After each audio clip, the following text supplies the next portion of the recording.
Pendengar Pro 1 RRI Palembang, menciptakan lingkungan yang inklusif bukan cuma tugas pemerintah.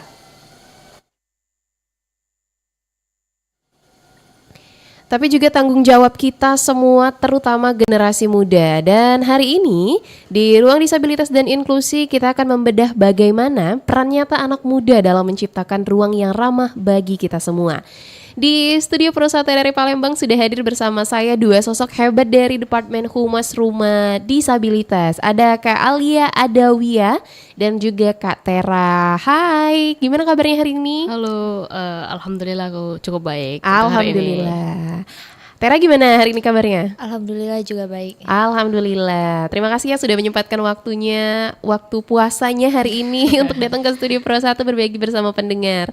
Dan juga pendengar, kami juga undang Anda untuk bergabung bersama kami melalui line telepon di 0711 369977 atau di pesan WhatsApp di 0821 7927 9090 serta Anda juga bisa tuliskan di kolom YouTube kami komentar ataupun pertanyaan di Pro 1 RRI Palembang.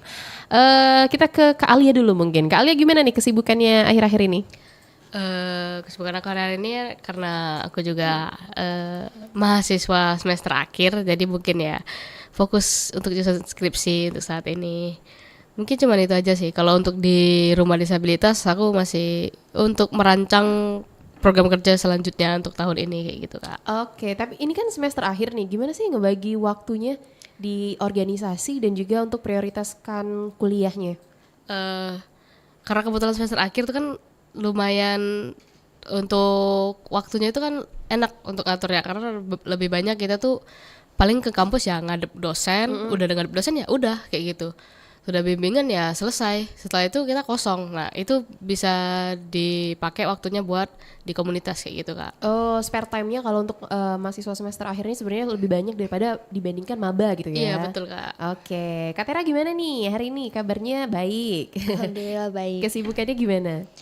Kesibukan aku sama sih kuliah organisasi, tapi karena udah KKN ya, jadi sibuk ini untuk bikin laporan KKN gitu. Mungkin itu aja sih. Semester berapa sih sekarang? Semester 6. Sama ya berarti? Aku semester 8 dia Oh, semester 8. Kampusnya sama atau beda nih? Sama. Di mana?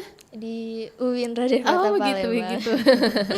Di spill tipis-tipis ya. Oke deh. Ini kan kalian kan dua-duanya dari Rumah Disabilitas dan pernah menjabat juga di Departemen Humas ataupun Hubungan Masyarakat.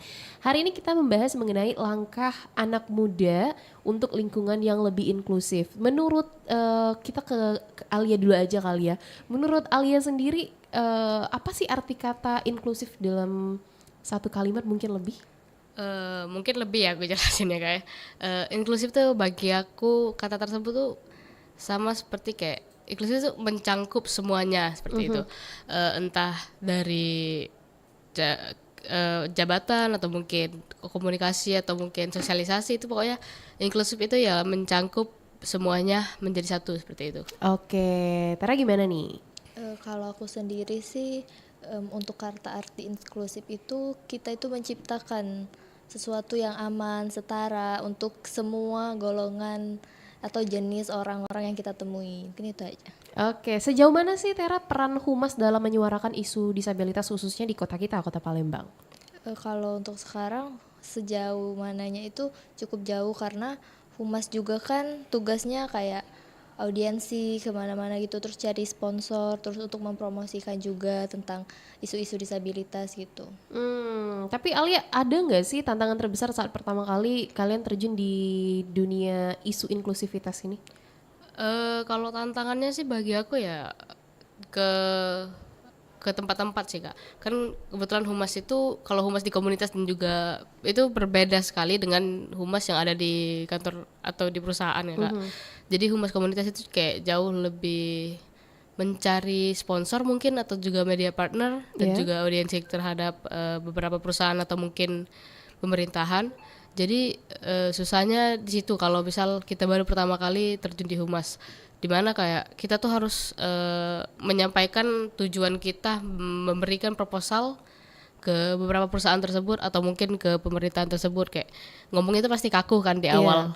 Jadi ya tantangan aku sih di situ sih Kak. untuk Oke, terkait kalau itu. Tera gimana nih? Apa tantangannya pas pertama kali masuk ke dunia hubungan masyarakat di ruang disabilitas?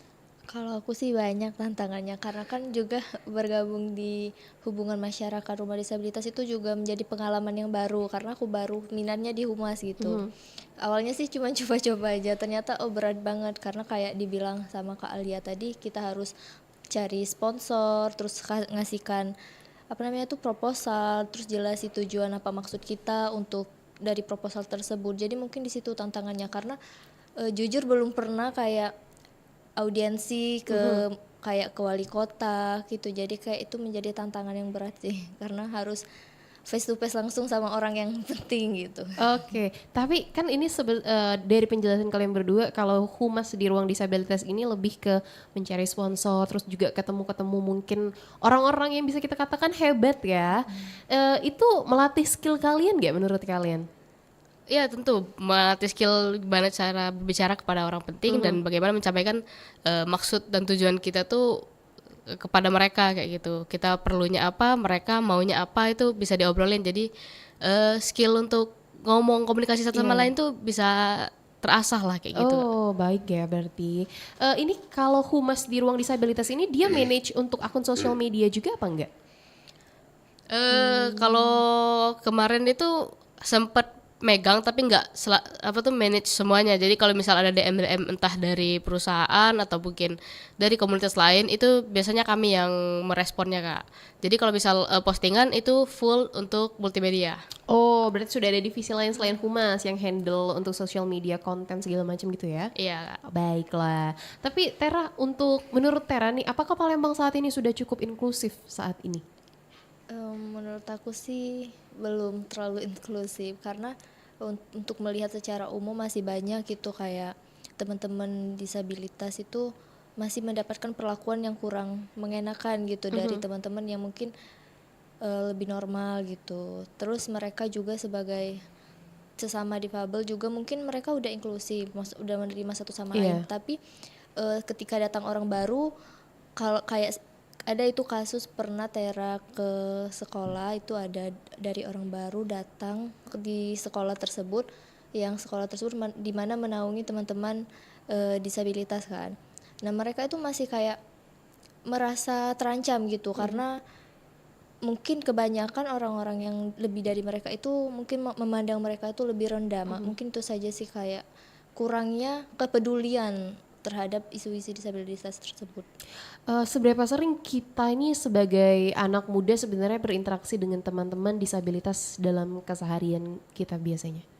Kalau Tera sih cukup sering karena kan juga sesuai jurusan di universitas yaitu psikologi. Jadi kayak sering itu ke sekolah kayak ke BAM. Jadi kayak seringlah berinteraksi sama teman-teman disabilitas. Cuman untuk interaksinya nggak terlalu intens karena juga Tera juga sulit memahami. Iya, iya. Oke, berarti Tera dari psikolog ya? Dari psikologis. Kalau Alia dari mana nih? Aku ilmu komunikasi kebetulan Kak. Oh, berarti dengan masuk dari sebagai hubungan masyarakat di ruang disabilitas ini tentunya juga membantu Alia ya untuk berproses. Iya, betul. Oke, ini kita ngomongin tentang Departemen Humas di ruang disabilitas ini. Kalian ada program kerja yang fokus ke isu disabilitas nggak? Kalau dari humas kemarin kan kebetulan kan kita juga pasti ada membantu untuk program kerja dari divisi lain dan juga dari BPH.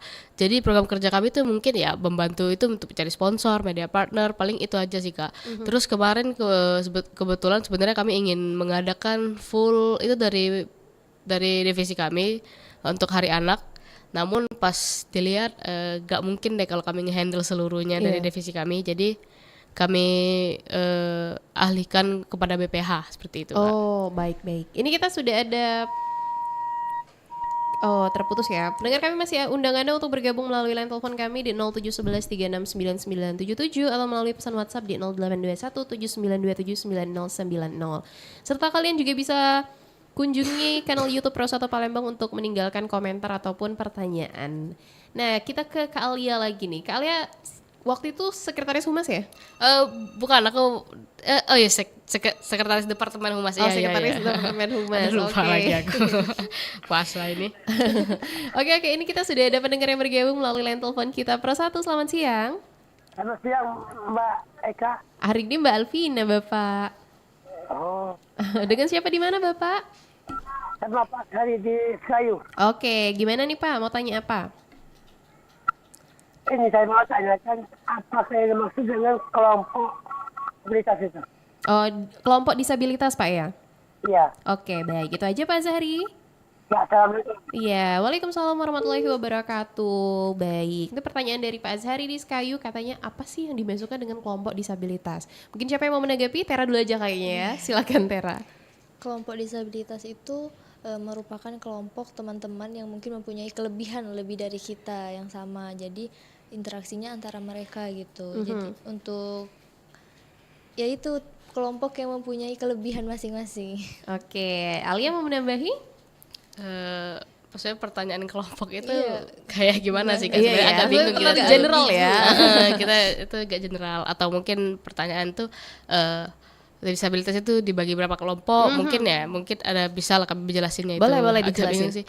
Kalau untuk beberapa dalam kelompok tuh sehingga aku ada sekitar 3, di mana itu disabilitas mental, disabilitas fisik, dan juga disabilitas non fisik atau nggak kelihatan kayak gitu, ada sekarang. Dan itu aku baru tahu kalau disabilitas yang tidak terlihat itu ternyata itu benar-benar nggak kelihatan, kayak mereka tuh nggak kelihatan disabilitas tapi ternyata dia tuh penyandang disabilitas kayak gitu. Oh, contohnya apa tuh? Kalau kemarin tuh autoimun itu juga iya. bisa termasuk. Jadi kan mereka kayak fisiknya aman aja, tapi sebenarnya imun mereka tuh benar-benar kurang kayak gitu. Entah mereka susah saat berdiri, atau mungkin kalau kelamaan berdiri atau duduk itu mereka bisa entah pusing atau mungkin apalah gejalanya banyak sih Kak. Iya. Jadi ya itu nggak kelihatan, makanya itu dinamakan disabilitas tidak terlihat seperti itu. Oh, ini ilmu baru sebenarnya ya. Oke deh, dan kalian nih sebagai sekretaris humas nih, waktu itu gimana sih cara kalian mengemas isu disabilitas ini supaya nggak terlihat berat di media sosial dan mudah dipahami serta diterima oleh anak-anak muda? Jadi kita ada juga departemen namanya PPM. Jadi pendidikan seperti itu, mereka membuat salah satu seperti poster seperti itu Kak, dimana mereka jelasin dimana disabilitas apa aja yang ada, bagaimana cara komunikasi ke teman disabilitas, apa atau mungkin sikap yang perlu kita lakukan ke teman-teman disabilitas. Jadi itu sudah ada semua poster yang diupload di Instagram Rumah Disabilitas. Jadi kalau misal kalian pengen lihat bisa langsung dilihat aja di Instagramnya sih Kak. Oke. Tapi gimana sih, kita ke Tera dulu, cara kalian memvalidasi bahwa program kalian tuh benar-benar dibutuhkan nih oleh teman-teman disabilitas? Program dari humas atau program yang umum? Mungkin secara keseluruhan ya? Kalau secara keseluruhan kayak kami kemarin ada HDI, itu Hari Disabilitas Internasional. Oh, iya. Nah itu menjadi wadah untuk teman-teman disabilitas itu untuk berkreasi, berkarya. Jadi di situ kami lebih memvalidasinya untuk program yang lebih-lebih lagi dari kami. Oke, kita ke pendengar lagi. Ini sudah ada pendengar yang bergabung melalui line telepon kita. Pro 1, selamat siang. Ya, selamat siang Mbak. Halo, dengan siapa di mana? Marian di Sudirman. Oke, silakan Karian. Selamat pagi dari Rumah Disabilitas. Iya, hari ini dari Rumah Disabilitas. Karena ya sosialisasinya ke masyarakat wajib tentang keberadaan disabilitas. Ini Karian, Vina izin mengulangi Kak ya. Ini pertanyaannya mensosialisasikan mengenai disabilitas ke masyarakat luas ya? Nah, ke daerah-daerah tertinggal atau di mana itu kalau di Sumsel. Dan kedua ya. Oke, baiklah. Yang kedua boleh? Apa? Yang kedua boleh. Boleh, silakan. Kenapa harus memilih disabilitas daripada organisasi lain? Oh, oke, siap. Terima kasih Kak Rian. Baik, ini pertanyaan dari Kak Rian yang pertama. Kalian udah pernah sosialisasi belum mengenai disabilitas ini ke baik di Palembang maupun di Sumatera Selatan? Boleh dijawab yang pertama dulu aja. Kalau pertanyaan pertama itu sosialisasi ya Kak. Iya. Sosialisasi itu kita melakukan secara tidak langsung sebenarnya kalau di kota. Dan itu kan setiap kami tuh ada ngadain acara itu sekalian sosialisasi secara tidak langsung. Entah acara seminar, kita biasanya ada juga seminar pendidikan, biasanya itu kita inklusifkan dengan penjelasan disabilitas juga. Terus kalau misal ada acara atau mungkin di hari anak atau mungkin seperti apa ya, ke sekolah-sekolah itu sebenarnya secara tidak langsung juga sosialisasi seperti itu Kak. Iya. Sebenarnya ada sih keinginan dari kami juga sosialisasi ke sekolah-sekolah umum. Tapi mungkin itu next proker kita sih Kak. Oh, tapi udah ada rencana belum? Udah ada rencananya. Cuman Oke. kita lihat aja ke depannya bisa terjadi atau tidak. Oke. Kalau sosialisasi ke daerah-daerah mungkin belum memungkinkan karena juga kan daerah di Sumatera Selatan itu lumayan luas ya Kak. Jadi kami mencakup sosialisasi dulu di Kota Palembang seperti itu. Baik, siap. Ini Karian tadi juga tanya, kenapa sih kalian memilih Ruang Disabilitas ini sebagai organisasi kalian? Alia dulu deh, baru setelah itu Tera. Karena seperti alasan saya sebelumnya sih, karena melihat teman-teman disabilitas itu dipandang sebelah mata oleh teman-teman, dan aku pengen bukan menyadarkan sih, pokoknya mengingatkan bahwasanya mereka tuh sama dengan kita yang non difabel ini. Sama-sama makhluk Tuhan, jadi kayak gak ada bedanya kayak gitu, kita sama kayak gitu. Untuk ngingetin itu aja sih kalau aku. Baik, Tera gimana? Kalau aku sih awalnya tertarik itu karena ngelihat kayak di jalan itu masih banyak kayak sering tuh pergi kuliah atau pulang kuliah tuh teman-teman di lampu merah, teman-teman difabel itu ini diperlakuin ya itu sebelah mata sama orang-orang yang non difabel. Nah, aku masuk ke rumah disabilitas ini maksudnya itu mau menjadi pelaku yang menyetarakan mereka di berbagai kegiatan sosial gitu. Jadi nggak mau jadi pelaku yang membedakan mereka gitu. Baik, Kak Tera kan sebagai anggota Humas ya kemarin ya. Apa sih pengalaman paling berkesan saat lagi turun ke lapangan ataupun lagi menjalankan program ini? Kalau kayak turun ke lapangan itu kayak cari sponsor sih. Itu berkesan karena kayak sponsor kan nggak semuanya mau mensponsori, jadi di situ ada challengingnya gitu untuk lebih effort lagi. Terus kalau di proker besar itu kayak di HDI ya berkesan banget karena di situ secara langsung bisa ngelihat nih teman-teman yang disabilitas ini berkarya. Oh ternyata mereka bisa loh, nggak kayak omongan orang-orang bahwasanya disabilitas itu nggak bisa ngapa-ngapain gitu. Tapi ternyata di lapangan ya mereka bisa, malahan mereka lebih berkarya lagi daripada, maksudnya bukan berarti teman-teman non difabel itu nggak berkarya, tapi mereka lebih deep lagi mencurahkan apa yang mereka rasain itu di dalam karya mereka. Oke, bener. Ini kan ada beberapa mungkin masyarakat umum yang belum terlalu aware sama disabilitas ini, dan mereka mungkin cenderung memandang sebelah mata kan, underestimate ini, mah nggak bisa apa-apa. Pernah nggak kalian merasa kesulitan untuk mengajak anak-anak muda ini untuk peduli terhadap disabilitas atau inklusivitas ini? Kalau dibilang susah sih enggak sih, tapi kayak mereka tuh lebih acuh nggak acuh sih. Kayak oh ya sudah sih, bodo amat kayak gitu. Lebih ke kayak gitu sih Kak. Kayaknya kalau untuk mengajak ya mereka mau aja mencoba, tapi mereka masih berpikiran kayak buat apa sih kayak gitu loh. Bener sih. Tapi bagaimana cara kalian menumbuhkan rasa empati itu ke teman-teman yang lain supaya ayo dong rasa empatinya buat teman-teman kita yang disabilitas ini? Kalau aku sih kalau aku sih nggak kayak mengajak gitu, tapi kayak menyadarin aja bahwasannya kayak teman-teman disabilitas ini butuh loh perhatian yang lebih dari kita yang non difabel gitu. Mungkin situ aja menyadarinya, tapi nggak terlalu menyadarkan gimana karena kan balik lagi itu kayak mau ikut peduli ini itu dari diri mereka masing-masing, jadi nggak bisa secara langsung ayo kita ikut ini dia mau gitu. Oke. Sekarang nih kan selain hambatan fisik ya, apa sih yang paling sering ditemui teman-teman disabilitas di fasilitas publik kita nih? Kalau di fasilitas publik ya, aku masih lihat sebenarnya memang udah cukup ya untuk jalan untuk teman-teman tunanetra. Namun masih ada beberapa jalan yang hancur atau mungkin kehalangan sama semak-semak kayak gitu. Jadi mereka tuh agak susah buat jalan atau ke apa ngedik pokoknya buat jalan kayak itu susah lah kelihatannya kayak itu. Khususnya di Palembang ya. Iya. Jadi agak kalau misalnya di Palembang ini mungkin kita bisa bilang kurang ramah disabilitas untuk Masih jalan-jalan kurang, umumnya. masih kurang banget. Betul.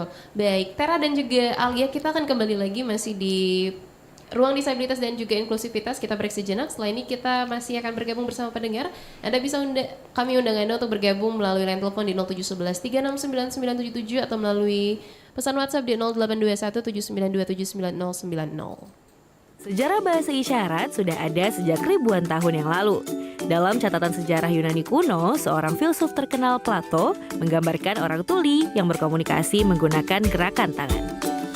Di Indonesia, bahasa isyarat diperkirakan mulai digunakan sekitar abad ke-20. Saat itu, faktor penting yang mempercepat pengembangan bahasa isyarat di Indonesia adalah berdirinya sekolah untuk anak-anak tuli. Bahasa isyarat yang digunakan di Indonesia dikenal dengan nama Bahasa Isyarat Indonesia atau Bisindo. Bisindo merupakan bahasa isyarat yang memiliki variasi di berbagai daerah di Indonesia, menyesuaikan dengan budaya dan kebiasaan lokal. Bahasa isyarat tidak hanya penting bagi mereka yang mengalami gangguan pendengaran, tetapi juga merupakan simbol inklusi dan keberagaman. Dalam konteks diversity disabilitas, bahasa isyarat memberikan hak dan kesempatan yang sama bagi penyandang disabilitas untuk berkomunikasi dan berpartisipasi penuh dalam masyarakat.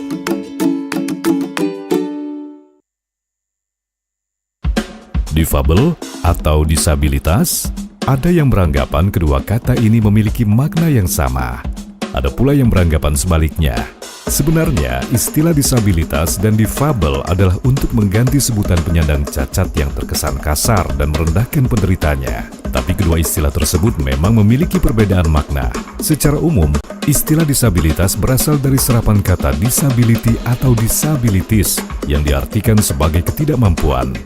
Sementara, difabel berasal dari singkatan kata different ability yang diartikan sebagai kemampuan yang berbeda.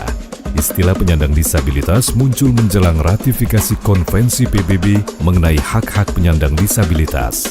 Berasal dari serapan kata person with disability, maka digunakanlah kata penyandang disabilitas untuk menggantikan kata penyandang cacat yang secara resmi ada di Undang-Undang Nomor 19 Tahun 2011 tentang pengesahan Convention on the Right Person with Disabilities atau Konvensi mengenai hak-hak penyandang disabilitas.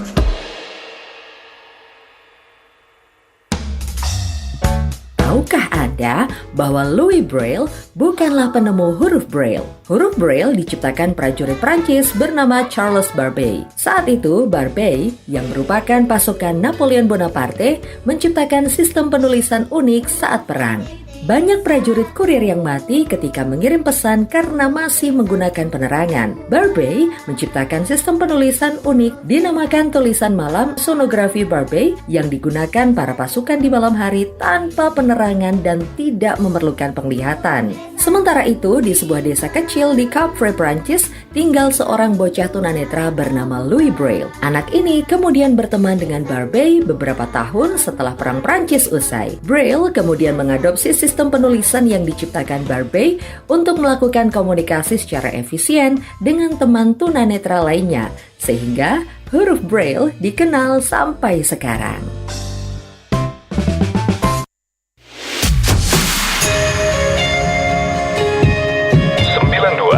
FM. Pro 1 RRI Palembang. FM 92,4 MHz, kanal informasi dan inspirasi.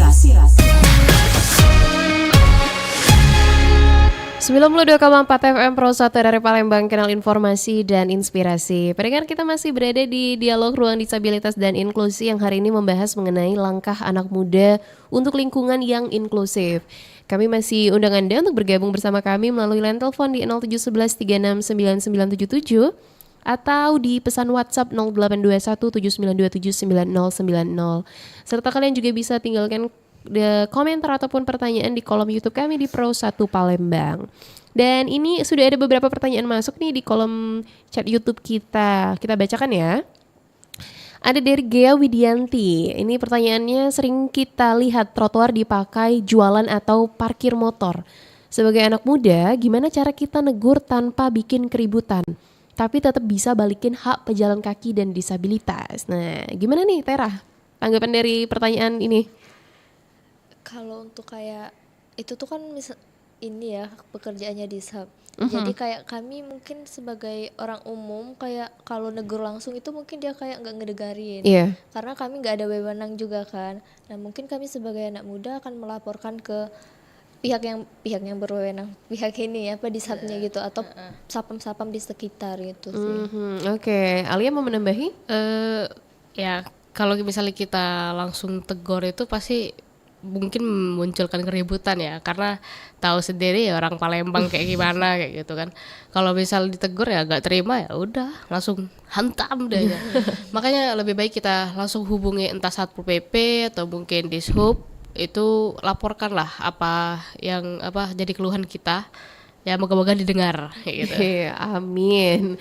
Ini ada pertanyaan lagi dari Aurora Nur. Di kampus saya belum ada lift atau akses buat teman disabilitas. Apa kita sebagai mahasiswa bisa demo atau kasih petisi ke kampus? Caranya gimana biar didengar? Mungkin kalau demo tuh jangan ya, itu memunculkan keributan. Jadi lebih baik seperti petisi itu sebenarnya lebih ke laporan dan masukan ke kotak saran aja sih Kak. Kalau misalnya ada kenalan entah itu prodi atau mungkin dekan, kalian dekat lah misal bisa ngobrol sama mereka, ngomong sama mereka, Pak gimana sih Pak atau Ibu, gimana jalur untuk teman-teman difabel ini kan susah buat naik lantai keberapa kayak gitu, tidak adanya lift. Jadi kayak gimana, pokoknya ditanyain ke mereka baik-baik, adakah baiknya itu baik-baik. Jangan demo lah Kak, kayak gitu. Takutnya malah jadi kericuhan di sana. Iya, dan juga kan biasanya di tiap kampus itu ada himpunan ataupun organisasi yang bisa menampung aspirasi kita sebagai mahasiswa ya. Iya betul Kak. Tapi di kampus kalian nih, sudah ramah disabilitas belum menurut kalian? Kalau di fakultas kami itu sudah ramah sih, tapi kurang tahu di fakultas lainnya. Kami kan udah terbagi dari kampus A dan kampus B. Di kampus B itu udah banyak mencakup lift sih Kak. Sementara kampus A itu baru satu gedung, itu gedung FISIP, yang itu baru punya lift. Sementara yang lain itu belum ada lift, karena juga gedung lama kan Kak. Jadi ya mungkin teman-teman yang difabel dari fakultas lain itu mungkin taruh di B semua supaya mudah aksesnya mungkin Kak. Oke. Ini kita sudah ada pendengar yang bergabung melalui line telepon kita kembali. Pro 1, selamat siang. Selamat siang, Mbak. Halo, dengan siapa di mana? Dengan Herdi, Pak. Oke, silakan Pak Herdi. Ini nanyo, ini untuk siapa? Dari rumah disabilitas. Iya, betul. Iya, ini yang pertanyaan saya ini, Mbak. Kan di daerah di kampung saya ini pasti banyak disabilitas yang istilahnya tuh dirumahkan Mbak, ya jadi ini kan. Nah, bagaimana caranya untuk mbak-mbak yang dari rumah disabilitas ini untuk bersosialisasi, untuk bersosialisasi dengan masyarakat atau pemerintah atau yang berwenang Mbak, ya, untuk aksesibilitas atau hak-haknya disabilitas. Contohnya untuk yang keadaan usia sekolah Mbak, nah, mungkin dia tidak ngerti untuk ini mau kemana sekolahnya itu disabilitas itu Mbak. Nah ada tak sosialisasi dari mbak yang dari rumah disabilitas ini Pak untuk hal tersebut Pak. Baik. Itu saja. Terima kasih. Assalamualaikum warahmatullahi wabarakatuh. Waalaikumsalam warahmatullahi wabarakatuh. Ini sebenarnya pertanyaannya masih mencakup tentang sosialisasi. Jadi Pak Hardi tadi bertanya, di daerah mereka itu masih banyak anak-anak disabilitas yang dirumahkan atau belum mengenal dengan pendidikan sekolah. Mungkin juga karena latar belakang mereka tidak terlalu mengerti. Kalian ada, kalau untuk sosialisasi mungkin sekarang belum ya? Belum. Secara langsung. Tapi ke depannya gimana nih untuk menanggapi pertanyaan Pak Hardi tadi? Tergantung disabilitasnya juga sih Kak. Kalau misal sekolah kan contohnya, sekolah umum sekarang sudah menerima teman-teman difabel. Namun difabelnya itu lebih ke fisik sih Kak. Kalau misal difabel mental mungkin itu mereka butuh kurikulum yang berbeda dengan teman-teman yang biasanya, karena cara mereka belajar dan interaksi pun berbeda kan Kak. Jadi mungkin kalau teman-teman difabel yang fisik atau dan juga yang tidak terlihat itu bisa ke sekolah umum sekarang Kak. Cuman mungkin dijelasin aja mereka tuh susahnya di mana dan perlu apa saat sekolah nanti kayak gitu. Oke, Tara mau menambahi? Sebenarnya ya benar, sekarang sekolah umum itu udah nerima teman-teman disabilitas. Cuman itu mereka tergantung levelnya. Dia ada yang kayak kalau udah parah banget itu kan nggak bisa ya, karena sulit juga untuk komunikasi mereka sama teman-teman yang non difabel. Nah itu biasanya tingkatnya yang nggak parah banget itu baru diterima, dan itu juga mendapat dampingan kok dari sekolahnya biasanya. Gitu sih. Cuman kalau kayak sekolahnya harus kemana, itu sekolah disabilitas khusus sih harusnya. Terus untuk sosialisasi, kalau Tera sendiri kalau ke daerah-daerah itu udah ada beberapa sosialisasi, nggak seluruh sih, kayak kalau kayak jalan-jalan atau kayak ada tugas dari kampus dari fakultas itu baru kayak disosialisasikan. Ternyata banyak orang-orang yang di daerah-daerah tuh nggak ngerti kalau anaknya itu disabilitas. Nah mereka kurang gercep menyadari kalau anaknya itu disabilitas. Nah dari situ mungkin mereka juga kayak dari latar pendidikannya, ekonominya itu kan mempengaruhi juga untuk kedua orang tuanya untuk mengetahui apakah anak tersebut mengalami disabilitas atau enggak. Nah kebanyakan yang Tera temui, mereka nih bingung kayak kalau mau ke sekolah disabilitas itu kan agak ini ya ekspensif ya harganya, kayak juga kayak dilihat dari latar ekonominya juga mereka kurang mampu, makanya mereka merumahkan saja anaknya. Dan juga itu salah satu menjadi faktor mereka merumahkan itu karena masyarakat sekitarnya itu kan orang awam semua, jadi nggak ngerti tentang disabilitas ini. Nah makanya ada yang mengejek tentang disabilitas itu. Mungkin di situ menjadi faktor utama mereka merumahkan anak tersebut. Mungkin juga jadi masukan mungkin dari pendengar Pro 1 untuk kedepannya kalian akan mengadakan program-program yang lebih mensosialisasikan ke masyarakat yang bisa kita bilang pinggiran-pinggiran Sumatera Selatan ya. Baik, ini kita kembali ke pesan YouTube lagi. Ada pertanyaan dari The Cat J2R. Izin nanya Kak, kalau kita bertemu dengan disabilitas yang kesulitan di jalan, mending langsung dibantu atau tanya dulu? Kadang takut dibilang sok tahu. Kalau menurut Tera sih tanya dulu, karena nggak semua disabilitas itu mau dibantu. Terkadang mereka kalau langsung dibantu mereka tersinggung. Iya, karena dia ngerasa aku bisa kok, nggak perlu bantuan, karena itu mereka ngerasa bisa. Terus kita yang kayak kita nih kasihan ya kadang-kadang. Nah kita terlalu menunjukkan kekasihanan itu, jadi bikin mereka tuh nggak pede. Nah makanya kita harus nanya dulu mereka nyaman nggak sama bantuan kita atau gimana. Mungkin itu aja sih, tanya dulu sih daripada buat tersinggung. Lebih baik tanya dulu, karena kita kan malah nganggapnya kasihan, tapi mereka tuh nggak mau dikasihani kayak gitu. Jadi kalau mau bantu lebih baik tanya dulu apakah perlu bantuan atau enggak. Seperti itu sih Kak. Oke, bener sih. Kita kalau ketemu seperti itu, sebenarnya ya mereka juga ngerasa sama aja kayak kita ya. Oke deh. Ini ada lagi pertanyaan dari Rizka Amalia Putri. Kalau kita membayangkan diri kita ada di posisi mereka, hal apa yang paling ingin kita ubah dari lingkungan sekarang? Kalau dari membayangkan kita di posisi mereka ya, yang pengen diubah itu ya pasti mindset orang-orang ke kita seperti itu. Gimana kayak aku tuh cuman kekurangan sesuatu di sini, tapi aku punya kelebihan lain loh kayak gitu. Tunjukin gimana apa yang aku bisa saat ini kayak gitu, apa yang aku dalemin saat ini. Dan yang pasti aku cari juga support system, entah itu dari keluarga atau mungkin dari komunitas-komunitas yang seperti sekarang ini rumah disabilitas.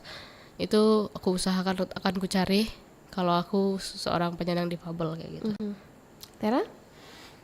Kurang lebih sama sih, pengennya itu ya itu lingkungannya ramah tentang disabilitas, nggak menghakimi satu sama lain lah. Jadi kayak mau bersosialisasi sosialnya juga kayak teman-teman difabel ke non difabel itu lebih mudah, lebih nyaman gitu. Tapi kalau misalnya ada penghalang gitu antara non difabel sama difabel, itu mungkin jadi sulit untuk kita yang difabel, misalnya aku difabel, untuk berkembang juga.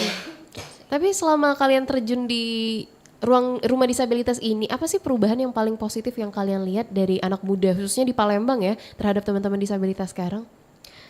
Kalau aku lihat sih ya kayak sekarang tuh udah jarang sih ngeliat teman-teman yang ngejek teman difabel kayak gitu. Kayak kita tuh kan suka, bukan kita ya, maksudnya kayak orang-orang tuh suka kayak ngejek salah satu kok nih kayak ini Iya, gitu. iya. Dicontohin itu nunjukin salah satu teman difabel kayak gitu.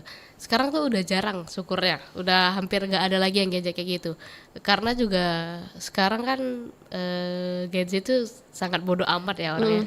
Jadi kalau misal sekarang itu ngajarin ke anak-anak sudah bisa untuk nggak ngelakuin hal yang sama kayak kita pas kecil dulu, kayak ngejek ke apa tuh, contohnya kalau dia tuh kayak temen difabel kayak gitu. Kalau aku sih gitu sih. Tapi menurut kalian sosial media itu berpengaruh nggak sama hal yang kita bahas sebelumnya? Kayak cara kita menghadapi disabilitas ini? Berpengaruh sih, sangat mempengaruhi. Jadi kalau misalnya kita di sosial media tuh kayak yang negatif terus nih muncul, kayak ngebully lah satu sama lain, itu mempengaruhi kepribadian kita juga di real life-nya. Kita bakal kayak gitu juga karena kita terbiasa membaca komentar, biasanya kan komentar-komentar ada video-video gitu. Tapi kalau misalnya dari sosial medianya kita juga yang positif, kayak peduli tentang disabilitas, karena sekarang banyak itu teman-teman disabilitas itu live ya. Iya, udah Live banyak yang TikTok. nge-live Iya, TikTok. banyak yang live TikTok.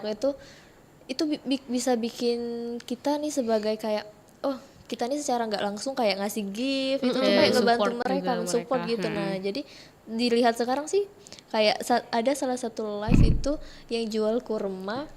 Iya, ada kan yang jual Ada. kurma itu disabilitas juga dia. Itu udah banyak sih anak muda yang peduli, yang aware terhadap disabilitas itu. Jadi nggak ada sih yang kayak ngejek-ngejek selama aku baca komentarnya. Itu mungkin ada ya, tapi oknum aja. Ya oknum biasanya. Dan juga kan juga teman difabel sekarang tuh yang teman tuli itu juga suka ngajarin bahasa isyarat di live TikTok. Jadi benar-benar sangat orang tuh udah aware sama yang namanya bahasa isyarat, entah Bisindo atau mungkin CB. Jadi ya support sekali sekarang, pokoknya sangat berpengaruh lah ya, namanya sosial media. Bener-bener. Kalian juga belajar bahasa isyarat nggak dikit-dikit nih di rumah Iya. disabilitas? Kalau di rumah disabilitas itu kita kemarin ada rencana untuk belajar full bahasa isyarat, tapi kayak masih belum terlaksana. Tapi untuk belajar sedikit-sedikit ya sama, kami nonton dari live juga, belajar bareng kayak gitu kan. Otodidak gitu ya? Wow, menarik nih. Tapi apa sih yang bikin kalian tetap konsisten dan semangat banget nyuarain isu mengenai disabilitas ini? Padahal mungkin tantangannya juga nggak gampang ya, apalagi untuk anak-anak muda Gen Z gini. Sudah. Kalau aku sih tetap tuh karena masih sedikit perubahannya. Aku pengen ngelihat Kota Palembang ini lebih aware lagi terhadap teman-teman difabel, seperti itu sih kalau aku.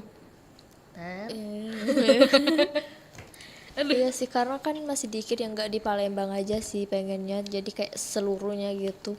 Maksudnya peduli terhadap teman-teman disabilitas. Jadi kayak sekarang kan mungkin masih ada yang kayak membedakan antara difabel dan non difabel. Jadi kayak berteman juga, mereka maunya sama yang yang ini aja, nggak mau bergaul sama yang mungkin mempunyai kelebihan yang lebih dari kita kan.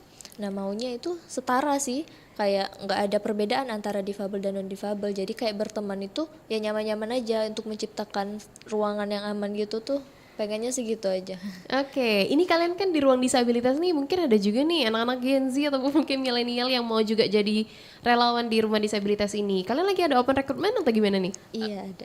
Iya, kita bakal open recruitment di bulan Mei nanti, awal bulan Mei. Jadi persiapin diri kalian. Tentunya pasti ada syaratnya. Kita itu kalau umur minimal 15 tahun ya. Iya, 15 sampai 30 tahun. Oke. Sampai ya maksimal 30 tahun kayak gitu. Terus apa aja nih tahapan-tahapannya? Untuk tahap pertama tuh mungkin ada yang namanya wawancara tertulis. Jadi kita mau tahu nih kalian itu udah tahu seberapa tentang isu disabilitas yang ada di Kota Palembang ini.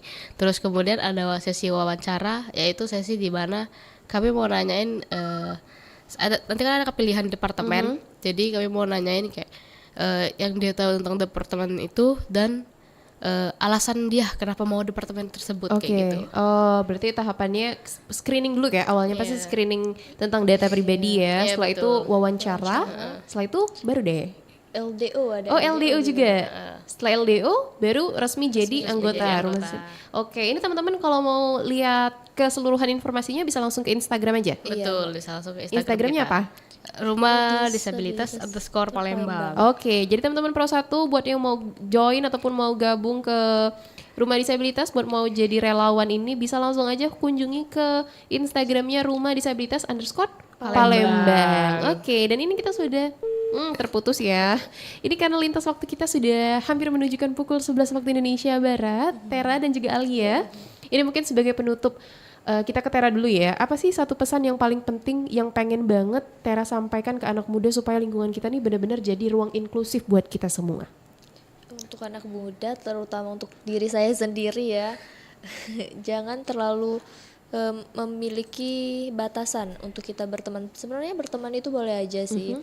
Kayak, tapi untuk kenal itu harus kenal sama semua orang. Jadi nggak ada perbedaan kita harus kenal sama yang non difabel aja, tapi kita juga boleh kok kenalan sama teman-teman difabel. Itu juga menjadi salah satu langkah kita untuk menciptakan ruangan yang inklusif untuk teman-teman difabel. Jadi mereka kayak, kalau kita nih yang non difabel ngajak duluan kenalan gitu, mereka pasti merasa, oh ternyata nggak terlalu buruk ya temenan sama dengan non difabel gitu. Jadi ternyata mereka mau ya berteman sama aku, pasti mereka mikir gitu. Jadi dari kenalan itu mungkin terciptalah lingkungan yang inklusif gitu. Jadi mereka ngerasa aman kalau kenalan sama kita. Jadi kayak kita ya sebagai anak muda mungkin itulah sih, jangan terlalu apa ya namanya, jangan terlalu memilih.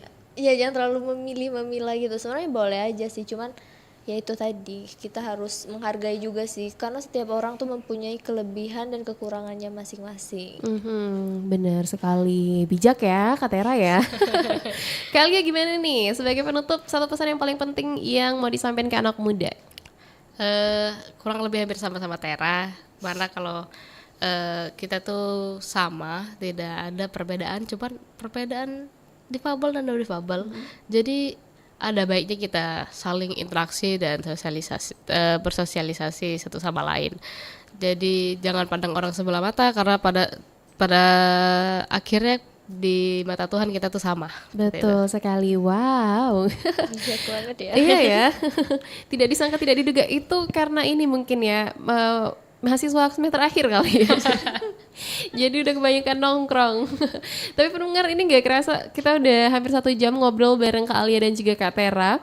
Jadi satu hal yang bisa saya tangkap hari ini, jadi kalau lingkungan yang inklusif ini bukan cuma soal bangunan yang ramah mengenai kursi roda dan lain sebagainya, tapi juga soal hati yang terbuka untuk saling menghargai. Terima kasih banyak juga kami ucapkan kepada Kak Alia dan Kak Tera dari Departemen Humas yang saat ini mungkin akan pindah ke departemen lain ya. Mungkin. Ada rencana ke mana nih? Udah ada di spill? Tera kebetulan dia naik pangkat menjadi sekretaris umum. Oke. Alia mana nih? Mungkin aku masih di Humas sih, Kak. Oke, untuk bantu siap. teman-teman yang lain. Forever Humas people ya. Humas is my life. Terima kasih atas insight dan juga langkah nyatanya hari ini udah bergabung ke Studio Pro 1 dari Palembang. Lancar terus ya. Semoga open recruitment-nya nanti Mei lancar dan banyak yang daftar. Amin. Dan juga pendengar, semoga juga obrolan kita di Ruang Disabilitas Inklusif pagi ini jadi pemantik buat kita semua, anak muda di Palembang khususnya, untuk lebih peka lagi dengan sekitar. Dan kami informasikan pada pukul 11 waktu Indonesia Barat nanti kita akan bergabung bersama Pro 3 Radio Republik Indonesia untuk mengikuti dinamika olahraga. Pastikan Anda tetap terhubung bersama kami Pro 1 dari Palembang, kanal informasi dan inspirasi. Ruang Disabilitas dan Inklusi, program persembahan RRI Palembang, menghadirkan pembahasan komprehensif mengenai isu disabilitas dan inklusi sosial. Wadah ruang suara bagi penyandang disabilitas, keluarga, komunitas, aktivis, serta pemangku kebijakan dan masyarakat luas. Membahas hak-hak penyandang disabilitas, aksesibilitas layanan publik, pendidikan inklusif, serta pengembangan dunia kerja yang ramah disabilitas. Ruang Disabilitas dan Inklusi juga menghadirkan kisah inspiratif sebagai upaya membangun kesadaran dan mendorong terwujudnya masyarakat yang setara dan inklusif. Hadir setiap Sabtu pukul 10 waktu Indonesia Barat di Pro 1 RRI Palembang. Ruang Disabilitas dan Inklusi. Bersama kita wujudkan inklusi untuk